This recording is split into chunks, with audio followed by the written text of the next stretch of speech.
Il y a une réflexion, c'est lorsque effectivement les gens auront cette révélation de dire: «J'existe par définition dans une image qui est et possède un rapport d'unité, donc par Dieu j'existe et par Dieu la création est».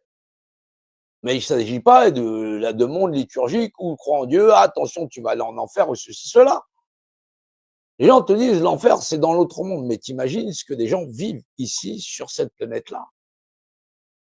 Voir déchiqueter sa femme, ses enfants ou se faire des voilà, ou son compagne ou sa compagne, heu, vivre pendant des décennies à la rue, ignoré de tous, de ses contemporains, de ses concitoyens, des fils et des filles de la même nation, ne pas avoir un traitement d'humain, ça s'appelle quoi? Vous pensez que les gens sont au paradis, ils sont dans le monde des hommes, ils vivent un enfer. Voilà. C'est un enfer sans fin jusqu'à ce qu'ils en crèvent. Et même quand ils en crèvent, ils ont même pas le droit à la même dignité que tout le monde. C'est des cadavres qu'on va prendre puisque personne ne va payer, on les balance dans la fosse commune. On réduit les corps si tu veux et on les balance, on n'en a rien à foutre. C'est terrible la destinée d'un être humain sur cette planète de nos jours.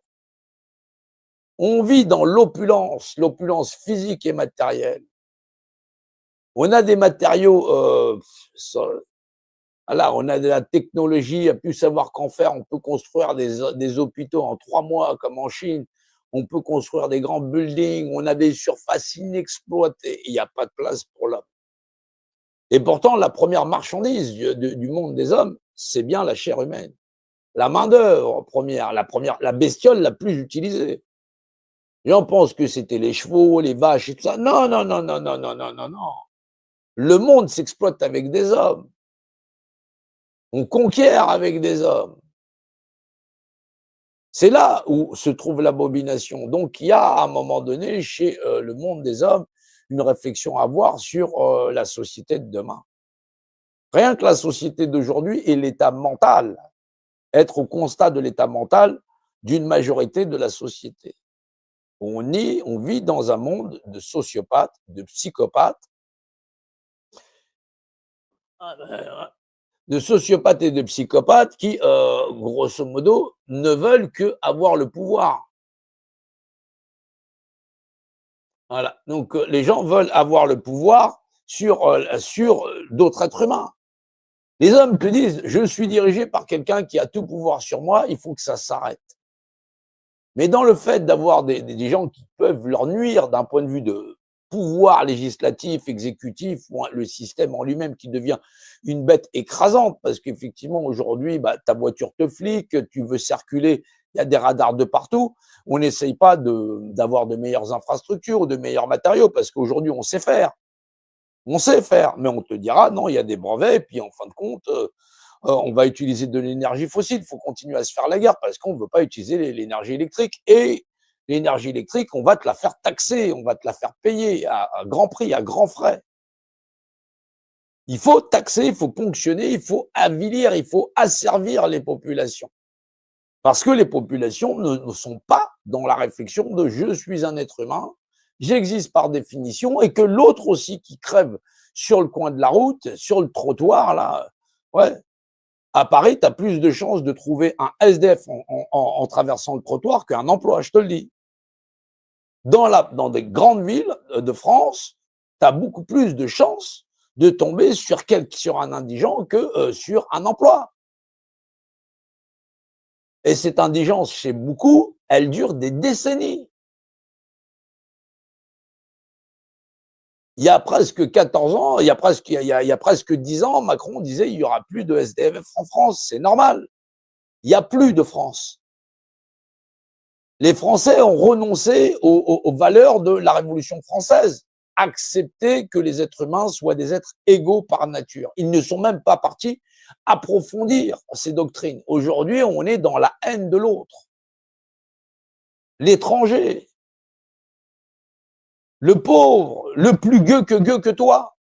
C'est la faute des minima sociaux, c'est la faute de ceci, c'est la faute de cela. Ils sont dans la division. On n'est pas dans le culte de l'universalisme où chacun a des droits et que les droits que chacun se donne, c'est aussi les droits que chacun a droit. Les gens te disent, ouais, sur le papier, ouais, mais bon, pour le moment, ça va, moi, ça va, ils ont qu'à travailler plus pour gagner plus. C'est une directive de Bruxelles qui ordonnait à tous les États-nations de ne pas avoir, ou surtout d'avoir, un taux de chômage qui ne soit pas inférieur à 9% de la population active, des gens en âge de travailler. C'est un document officiel qui ordonnait à tous les États membres de garder une population inactive pour pouvoir servir effectivement de tribunal populaire. Créer ainsi de la misère sociale, des gens qui vont vouloir avoir, et donc qui va générer des délits, des crimes, des délits. La promiscuité ne fait pas grandir les gens. Aujourd'hui, dans les sports nationaux, tu as des jeux comme je te mets des tartes dans ta gueule. Et tu as des gens qui regardent ça. Des hommes, des femmes qui se mettent des traumatismes crâniens en se tapant à la tête. Oh, et ça, c'est un sport. C'est un sport. Ils vont gagner de l'argent, bien sûr. Essayez d'imaginer les traumatismes crâniens. Rien que pour un boxeur professionnel, ils finissent comme Cassius Clay. Ah oui, c'était un grand champion pour finir comme ça, je ne sais pas quel âge. C'est une vie. L'homme n'a pas renoncé à sa partie animale et bestiale, celle où il est un prédateur pour les autres êtres humains. Comment on fait pour changer ça? Il y a un moment donné, il va falloir que les hommes se remettent les idées en place. Il va falloir qu'à un moment donné, les hommes décident de changer de modèle social. Mais pour ça, il faut un savoir commun.